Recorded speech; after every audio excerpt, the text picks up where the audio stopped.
Salam sejahtera Bapak Ibu, saudara-saudara terkasih dalam Tuhan. Kita bertemu lagi dalam materi pengajaran yang saya mau bagikan dalam pemuritan hari Kamis. Kali ini temanya adalah tentang jangan geser, jangan mau digeser. Nah, sebelumnya ini kita sedang mau mengarah untuk membentuk komsel-komsel, karena hal itu sesuai dengan gambaran akhir zaman ini, di mana kita perlu menguatkan unit-unit kecil-kecil. Itulah yang akan lebih menyiapkan kita secara efektif menjelang kedatangan Yesus. Dan waktu kita membangun, sekarang bicara tentang membangun, kita tentu mulai dari dasar dari bangunan.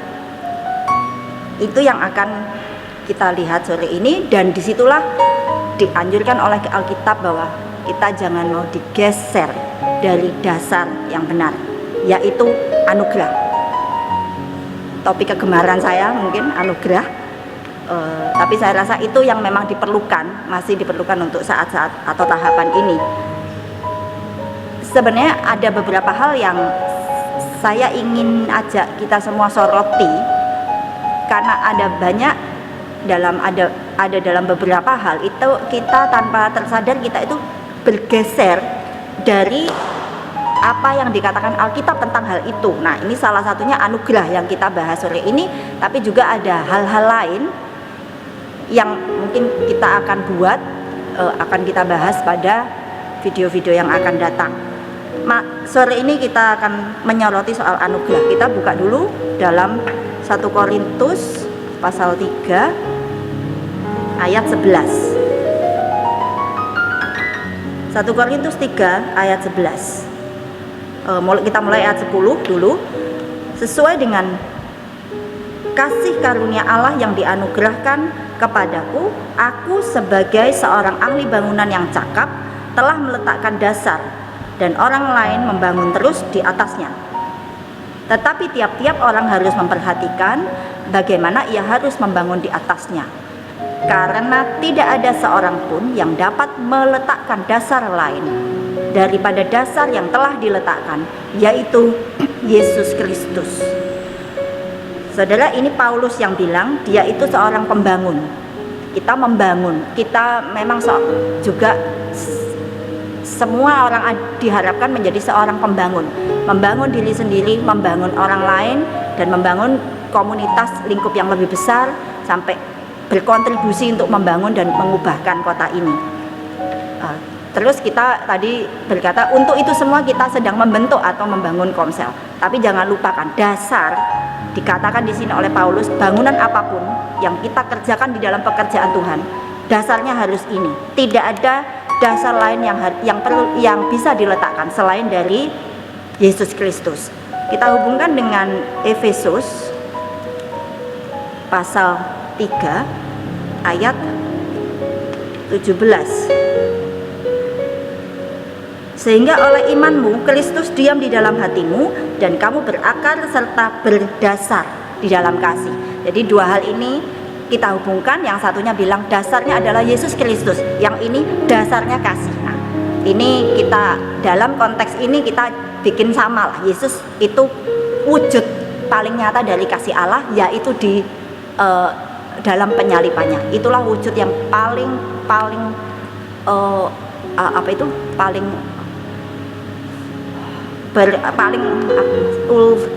bahasa Inggrisnya ultimate, tapi paling terutama lah, paling sudah mewakili segala-galanya tentang kasih anugerah dari Allah itu, yaitu di dalam diri Yesus, khususnya waktu dia buktikan kasih itu waktu dia disalib untuk musuh-musuhnya. Nah, hidup, kita membangun hidup, membangun komsel, membangun hidup pribadi, dasarnya anugerah. Ya, yang saya mau soroti, kita mungkin merasa ya ini sudah diulang-ulang, saya sudah tahu gitu.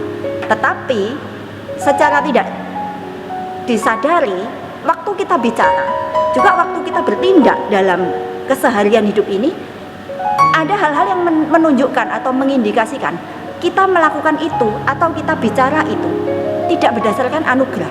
Jadi mari kita bedakan gitu. Hafal tentang anugerah atau benar-benar menghidupi anugerah itu di dalam hidup kita yang terwujud, semuanya terwujud dari ucapan kita, perkataan dan tindakan atau keputusan-keputusan kita dalam keseharian. Yang sepele, yang kelihatan sepele, simpel, yang praktis-praktis dalam hidup ini, tapi itu kalau diteliti akan kelihatan itu dilakukan atas dasar anugerah ini atau bukan. Sekarang yang kita mau adalah kita bukan hafal anugerah, tapi kita hidup benar-benar menghidupi hidup kita atas dasar anugerah ini. Saya akan kasih contoh, maksudnya saya akan ceritakan beberapa hal yang membuat saya menangkap ini gitu ya. Dan ini adalah hal-hal yang menunjukkan kita ini bergeser dari anugerah dan belum betul-betul memahami arti anugerah itu dalam hidup kita. Belakangan ini dalam setahun ini saya mendapati ada percakapan-percakapan, ada renungan-renungan atau dan yang menunjukkan itu ya. Saya beri contoh, misalnya ada pertanyaan, bagaimanakah caranya kita mendapat hidup kekal? Nah, saya mengharapkan jawabannya tentu saja adalah karena mempercayai penebusan Yesus, kasih anugerah Yesus, anugerah Allah yang diwujudkan dalam alat untuk mengampuni dosa itu, yaitu penyaliban Yesus dan darah Yesus itu. Nah, tapi ternyata jawabannya beda. Jawabannya adalah begini, supaya kita mendapat kehidupan kekal, maka kita lakukan ini lalu ada poin-poin, ada 3 tuh. Ini yang kita lakukan supaya kita mendapat kehidupan kekal. Nah, saudara, kalau sudah nyampe ke bagaimana mendapat hidup kekal, lakukan ini berarti kita sudah mendasarkan keselamatan pada perbuatan. Walaupun itu kelihatan alkitabiah, tapi itu sebenarnya sudah bergeser tanpa kita sadar.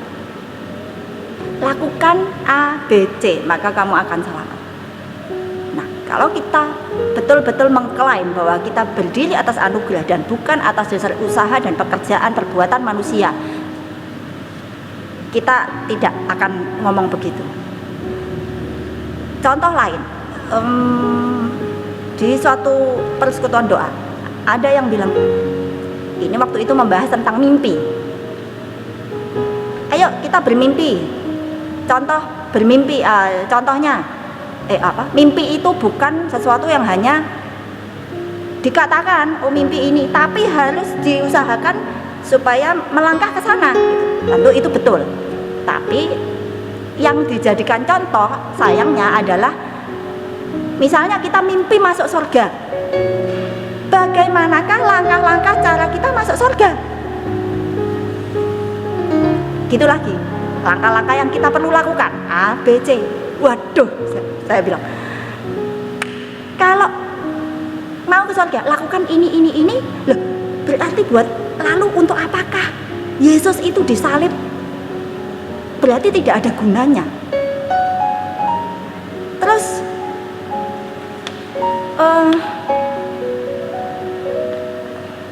ngeblank apa mau dipotong.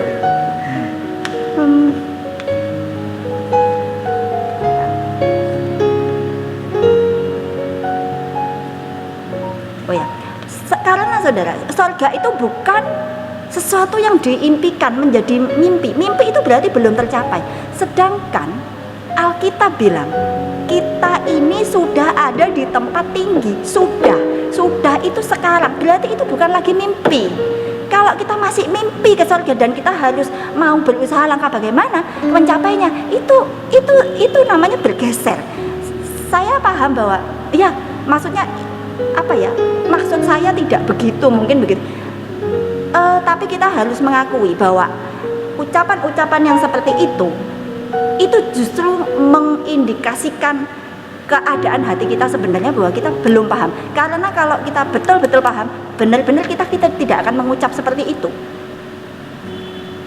Bahwa surga itu bukan lagi mimpi, tapi kita sudah berjejak di surga itu, dan kita mengoperasikan hidup kita dari tempat-tempat tinggi itu. Karena itulah kita bisa berotoritas atas setan, karena dia ada di bawah kita. Setan itu tempatnya, habitatnya atau tempat tinggalnya bukan di surga, tapi di bawahnya, di tingkat alam roh yang di bawahnya. Kita karena Yesus, kita itu sudah dipindahkan sehingga kita itu tingkatannya sudah lebih tinggi dari setan. Karena itu bayi-bayi Kristen yang baru lahir itu sudah punya otoritas atas setan. Kalau dia tengking, kalau dia melawan roh jahat, itu dia punya kuasa. Kalau dia betul-betul paham bahwa hidupnya ini sekarang ada di tempat-tempat tinggi dan lebih tinggi dari setan, dan dia bisa ke sana bukan karena usahanya untuk demikian lakukan ABC lalu bisa mencapai itu, tapi itu cuma asli, otentik, murni hanya dilakukan oleh Yesus. Begitu kita mempercaya Yesus, kita langsung pindah tanpa usaha apapun. Dari situlah kita ini bisa mengembangkan keselamatan, mengerjakan keselamatan kita dan berbuah-buah sesudah kita dipindahkan ke alam situ, ke alam yang itu. Terus lagi satu contoh terakhir, beberapa waktu lalu ada seorang gembala meninggal, dan ini gereja besar, jemaatnya sekitar 2.000 mungkin 3.000. Nah, ini gerejanya aliran Pantekosta, saudara ya, dan sambutannya banyak di situ yang pokoknya karena gembala ini senior dan dikenal banyak orang, jadi sambutannya dari majelisnya, lalu dari sinodenya, dari ini sinode yang beberapa tingkat itu memberi sambutan semua dan sebagainya. Lalu waktu itu salah satu itu berkata begini, saya percaya Bapak ini telah mendapat kemuliaan atau telah ada di sisi Tuhan, atau pokoknya bahasanya telah masuk surga begitu, saya lupa ngomong persisnya, telah ada di surga karena dia telah, yang lagi-lagi yang disebut perbuatannya, karena dia telah pertama kayaknya dia merombak gereja ini sehingga begitu besar dan berkembang, merombak jemaatnya. Maksudnya dulu waktu pertama pindah dia lakukan banyak pembaharuan, lalu sehingga berkembang dan sebagainya. Dan juga karena dia sudah membuat suatu yayasan, waktu itu dimiliki oleh jemaat itu, dan yayasan itu berfungsi dan terus berkembang dan sangat baik, makin luar biasa gitu, dan dikenal di kota itu. Jadi dia bilang, saya percaya Bapak ini sudah mendapat tempat di surga karena itu dan itu. Saya pikir, nggak tahu ya, saya sensitif soal itu, saya sudah peka soal itu, dan saya tidak mau, soalnya saya tidak mau digeser dari anugerah ke arah perbuatan, walaupun itu perbuatan Kristen, perbuatan bermoral, perbuatan yang sesuai dengan Alkitab, ajaran Alkitab, tapi bukan karena itu kita diselamatkan, bukan karena itu sebenarnya adalah buah, karena kita dipindahkan itu tadi, diselamatkan, dipindahkan ke tempat-tempat tinggi di surga, sehingga disitulah kita bisa bekerja dan berbuah. Justru keselamatan itulah yang lebih dulu dikerjakan oleh Yesus, murni karena Yesus. Justru karena itulah kita bisa mengerjakan ini semua, bukan kita diselamatkan karena mengerjakan ini semua. Nah, itu yang menjadi kegelisahan saya. Itu saya dengar selama kurang lebih setahun ini, baik di gereja ini dan juga di gereja lain, saudara. Jadi saya merasa waktu saya merenungkan itu, lalu datanglah langsung saya keinget ayat di dalam 1 Korintus Kolose 1 ayat 23. Sebab itu kamu harus bertekun dalam iman, tetap teguh dan tidak bergoncang, dan jangan mau digeser dari pengharapan Injil yang telah kamu dengar dan yang telah dikabarkan di seluruh alam di bawah langit, dan yang aku ini Paulus telah menjadi pelayannya. Jadi ini peringatan karena Paulus pun saya rasa dia melihat gejala-gejala seperti ini, karena sistem dunia adalah kamu memperoleh sesuatu apabila kamu melakukan ini. Sistem dunia yang sudah masuk ke dalam pikiran kita, kita tidak mengerti bahwa anugerah itu adalah sesuatu yang diterima tanpa melakukan apapun. Itu kita sulit ngerti, karena kita hidup di sistem dunia yang tidak ada begitu, tidak ada. Jadi tidak heran bahwa itu sulit mengerti, dan itulah yang sedang terus dibongkar sampai kita betul-betul paham. Ini bukan hanya untuk saudara, tapi saya sendiri. Saya tetap bilang Tuhan, itu masih mungkin ada yang tidak murni dalam anugerah dari saya, dan saya mau terus itu dikikis, dibuangi, dimurnikan begitu. Nah, ini yang sampai sejauh ini yang saya rasa, yang saya dapat, itu yang saya bagikan ke saudara untuk memurnikan bagian saudara. Tapi jadi macet.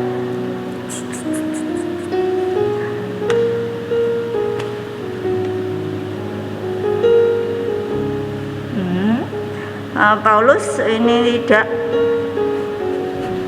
ada praktek-praktek begini yang tidak terasa, dan ya karena gampang sekali. Saya pun kadang masih keseret-seret ke bawah, sudah agak-agak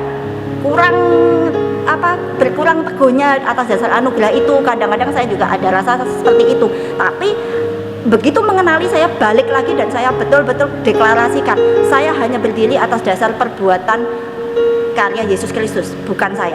Saya bebas, saya tidak tergantung dari keselamatan, tidak tergantung dari perbuatan saya. Keselamatan hanya karena saya percaya betul sama anugerah Yesus, dan kalau saya percaya, itulah yang betul terus memampukan saya. Kalau percaya saya benar, memampukan saya untuk terus berubah, terus menjadi semakin seperti Yesus. Itulah buahnya dari berakar dalam kasih, berakar dalam Yesus. Iman tadi itu, iman mempercayai secara sepenuhnya anugerah salib itu dan tidak mau digeser. Jadi dengan ini saya mengajak saudara-saudara untuk lebih perhatikan lagi kata-kata kita, tindakan kita, dan orang lain mungkin, dan kita saling mengingatkan bahwa hal itu lebih peka lagi, bahwa lebih peka lagi kita untuk menilai, menguji diri kita, apakah saya mendasarkan hidup saya makin murni sama di atas anugerah, betul-betul atas anugerah, atau masih kecampur sama sistem dunia. Ada perbuatan-perbuatan, ada plus-plus perbuatan-perbuatan ABC yang saya harus lakukan untuk mendapat hidup kekal. Itu dusta. Kita bebas untuk dibebaskan, dilahirkan untuk melakukan perbuatan baik, bukan untuk masuk surga. Kita berbuat baik bukan untuk masuk surga, tapi kita sudah menerima kuasa itu, kuasa dari tempat tinggi. Kita sudah hidup di sana, mengoperasikan hidup dari situ, maka kita berkuasa untuk melakukan hal-hal itu dan berdampak bagi dunia dan memuliakan nama Tuhan. Untuk lebih memperjelas, inilah yang membedakan kekristenan atau kepercayaan pada Yesus dengan agama-agama lain, termasuk agama Kristen. Karena agama Kristen mungkin seperti tadi, berdasarkan Alkitab kita memperoleh hidup kekal dengan dasar, lalu membuka ayat tuh. Ini Kristen, tapi itulah sistem agama. Kalau hanya berdasarkan melakukan, kalau berdasarkan itu. Tapi kita mau menolak itu dan kita mau berdiri kembali kepada apa yang dikatakan Alkitab secara murni, jangan mau digeser. Jadi ada video yang saya sering ikuti, itu video penginjilan. Orang ini, si penginjil jalanan, dia tuh sering mewawancara orang satu-satu gitu ya. Dan tentang pokoknya caranya dia membawa pikiran orang-orang itu untuk akhirnya bisa melihat gitu. Akhirnya bisa melihat bahwa mereka itu manusia yang berdosa, butuh juru selamat, dan tidak mungkin masuk surga dengan kebaikan mereka. Nah, saya bagikan di sini. Jadi dia biasanya bilang, apakah kamu orang baik? Orang-orang yang orang yang di luar Kristen biasanya bilang, ya saya rasa saya cukup baik. Termasuk orang-orang Kristen, tapi yang tidak berdiri di atas dasar anugerah. Karena kalau orang itu berdiri atas dasar anugerah, biasanya mereka langsung jawab, enggak, saya ini enggak baik, saya cuma sudah dibenarkan. Kadang-kadang dia nemu orang-orang Kristen yang sungguh-sungguh lahir baru yang tahu berdiri atas anugerah. Biasanya jawaban mereka seperti itu. Nah, untuk orang-orang yang lain biasanya, ya saya rasa saya cukup baik. Kalau misalnya kamu mati sekarang dan kamu pikir Tuhan mengizinkan kamu masuk surga atau enggak? Oh ya, saya pasti akan masuk surga. Kenapa kamu yakin? Karena saya baik, saya tidak mengganggu orang, saya tidak, nah seperti itu. Lalu dibawa lagi, oke sekarang kita tes. Tuhan kan kasih 10 hukum Taurat gitu. Jangan berbohong. Berapa kali kamu berbohong? Semuanya pasti bilang enggak terhitung, saya berapa kali bohong katanya. Kedua, apakah kamu menyebut nama Tuhan dengan tidak hormat? Biasanya orang barat kan suka bilang oh my god gitu, oh my god, untuk hal-hal yang seperti seperti suatu ekspresi kaget saja. Jadi itu merendahkan gitu, merendahkan kekudusan Tuhan, karena nama Tuhan dibuat jadi seperti ekspresi kaget-kagetan kayak ya ampun gitu, astagfirullah gitu. Lalu jadi itu ya dia bilang. Nah, itu disebut penghujatan. Terus apakah kamu pernah mencuri gitu? Hampir semua, ada juga yang bilang tidak, tapi hampir semua bilang iya. Lalu satu lagi, jadi dia biasanya tesnya itu 4. Apakah Yesus bilang kalau kamu memandang lawan jenis dengan hawa nafsu, maka kamu sebenarnya sudah berzina dengan orang itu. Apakah kamu pernah mandang dengan hawa nafsu? Ya tentu saja, orang-orang bilang. Siapa yang tidak pernah gitu. Nah, berarti dari 10 hukum Taurat, 4 barusan kamu sudah bilang kamu melanggar semua gitu. Jadi kalau kamu berdiri di hadapan Allah, kamu pikir dia akan dan di hadapan pengadilannya, kamu akan diputuskan bersalah atau tidak bersalah. Nah, di situ jawabannya mulai bervariasi. Ada yang bilang ya bersalah, ada yang bilang enggak gitu. Terus tapi gini, kalau bersalah, terus apakah kamu tetap merasa diizinkan Tuhan masuk surga? Hampir semua yang itu jawab ya.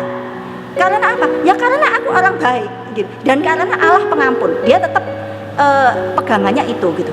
Nah, lalu poinnya ini, si penginjil ini bilang, karena kamu orang baik, coba kamu berdiri di hadapan hakim di dunia ini dan kamu katakan itu. Misalnya kamu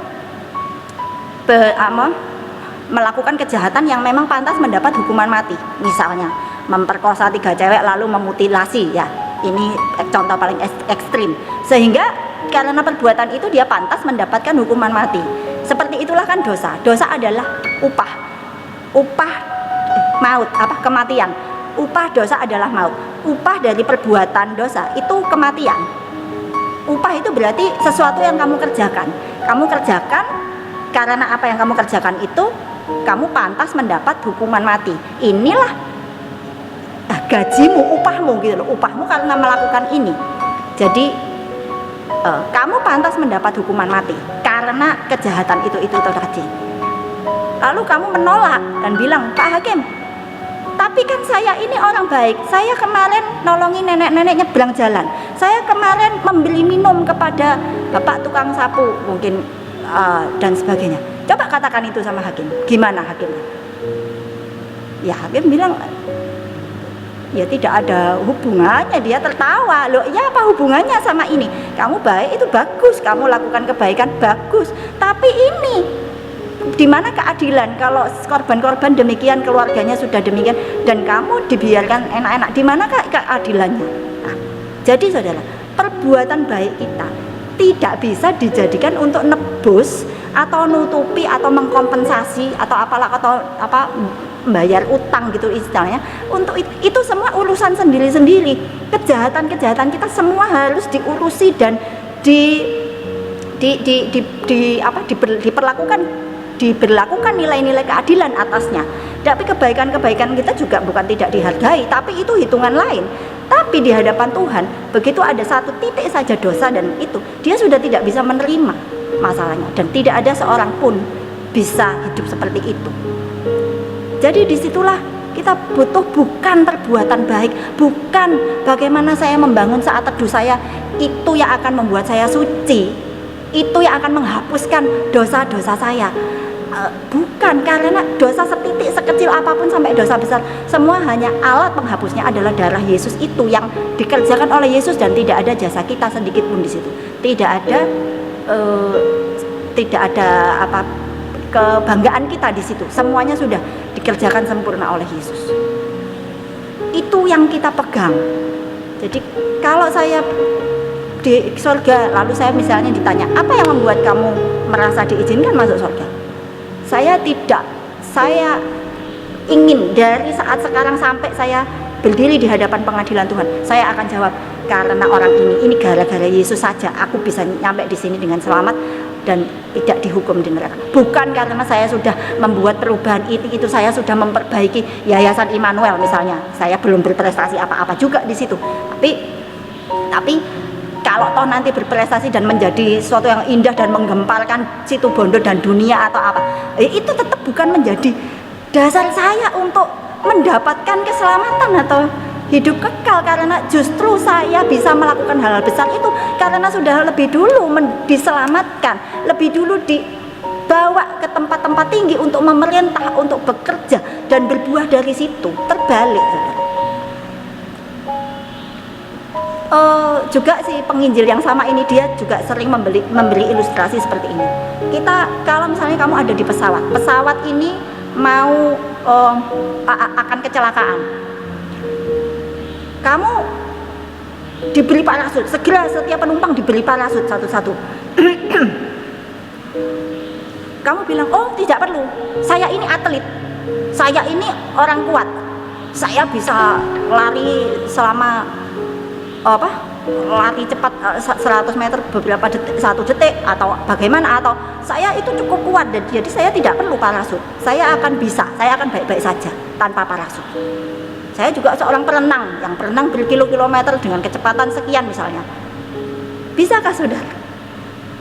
Lalu dia bilang mungkin tidak perlu parasut, saya akan nanti kalau saya waktunya terjun, saya akan terjun dengan mengepak-ngepakkan lengan saya sekencang-kencangnya, maka saya akan mendarat dengan selamat. Tidak bisa. Di situ semua jasa kita, semua pencapaian, semua prestasi kita itu tidak berarti.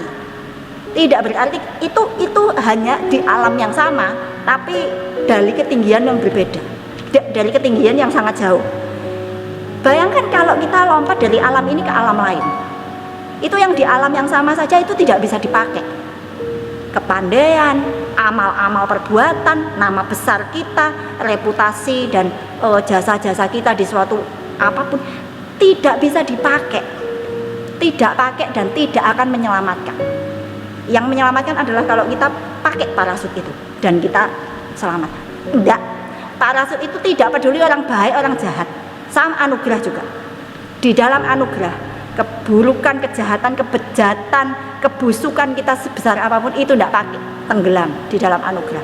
Kebaikan kita pun sama. Usaha-usaha, jasa-jasa apapun seberapapun besar dan seberapapun harum nama kita karena perbuatan-perbuatan kita segala macam, tidak pakai.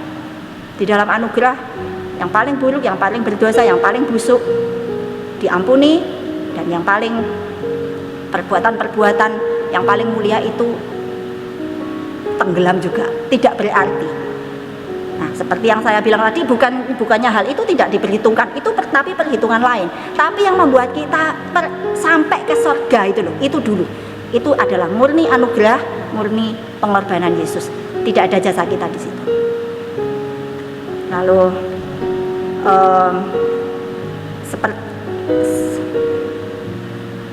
seperti orang hidup. Jadi keselamatan itu kan hidup kekal. Nah, saya akan membandingkannya dengan hidup biasa. Mana yang betul? Kita bisa bergerak, kita bisa bekerja, kita bisa menghasilkan itu karena kita hidup, atau kita bisa hidup karena kita bergerak dan bekerja lalu maka kita hidup. Yang mana yang betul? Nah, tentu saja yang pertama. Kita bisa bergerak, bekerja, bisa bertumbuh, menjadi dewasa, lalu berkembang biak, beranak cucu. Itu karena kita lebih dulu hidup. Nah, seperti itulah. Ada kalau memang betul bahwa kita mengerjakan keselamatan kita, tapi mengerjakan keselamatan itu justru karena kita sudah selamat atau sudah mendapat hidup kekal itu. Bukan mengerjakan keselamatan lalu maka kita mendapat keselamatan karena kita mengerjakan atau melakukan atau perbuatan. Jadi kita justru bisa mengerjakan keselamatan karena lebih dulu diberi modal yang namanya keselamatan. Jadi itu adalah modal. Jadi kita bisa mengerjakan modal itu. Ya, seperti orang dagang, saudara semua tahu dagang harus ada modal dulu, dan modal itulah yang kita tidak dapat dari usaha kita dulu. Justru kita bisa berusaha karena diberi modal itu. Modal itulah keselamatan, dan itu dibeli oleh Yesus, oleh perbuatan karya Yesus, anugerah itu dalam hidup kita. Jangan mau digeser dari itu. Secara tidak sadar dunia, pola pikir lama kita yang berdasarkan perbuatan, tidak ada yang gratis. Juara mau jadi juara harus ada usaha, mau dapat hadiah sepeda harus, kecuali kalau ulang tahun ya, itu karena lahir aja itu, dan itu lahir itu pun itulah bukan jasanya. Ya mungkin itu yang mirip itu, anugerah lebih mirip itu. Tetapi selain dari ulang tahun, saya rasa tidak ada hal yang di dunia ini yang gratis, yang jadi membuat pola pikir kita adalah pola pikir saya mendapat karena saya sudah lakukan ini. Itu terus, dan itu meracuni anugerah ini. Nah, saudara, izinkan Roh Kudus bersihkan racun-racun itu, murnikan sampai tidak ada dasar lain yang bisa diletakkan di mendasari hidup kita selain dari anugerah Yesus. Ayat terakhir, Yudas